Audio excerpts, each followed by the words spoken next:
Today's video is for my ladies. What does it look like, or what does it mean to be a meek and gentle spirit, or meek and quiet spirit?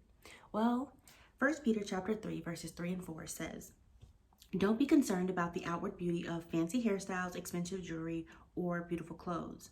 You should clothe yourself instead with the beauty that comes from within, the unfading beauty of a gentle and quiet spirit, which is so precious to God." For so many years, I looked at that scripture and I said, gentle, quiet. So I felt like I couldn't talk, or I needed to stop talking so much, or like basically minimize my personality. But the truth is, you can have a big, huge personality and be very passionate and be a gentle and meek spirit. But you can also be timid and shy and not have a gentle and meek spirit. So what does this actually mean?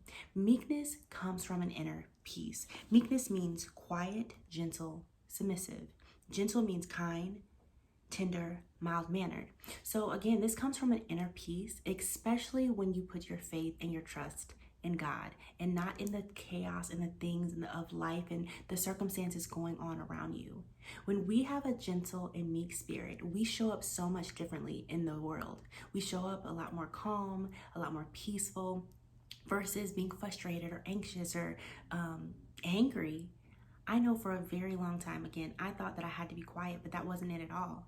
It was through my life and me walking in a spirit of anxiety that I began to understand that I didn't have a meek and gentle spirit, because I was always anxious. I was always frustrated because I felt the need to be in control and I wasn't trusting God. And that shows up very differently than when you have faith. And in that faith, you're able to have peace. You're able to have calmness. Even if you don't understand, even if you don't agree, you're able to show up in a calm and peaceful manner. So what does that look like for the women who are watching this video? And you say, well, this scripture is specifically meaning wives. Well, that means, so again, meekness means quiet, gentle, and submissive. So in the circumstances in your marriage, you may have to submit to the decisions that he makes, like the Bible tells us to. But with that said, even when he's not leading in a godly way, or not leading the way we think that he should be leading, we can submit that situation to God and not only trust God in the situation, but even trust the God within him, that if it's something happening where you feel like it should change, that you're trusting God to work out that situation. You're having an inner peace and an inner calm because, again, you have given that situation over to God.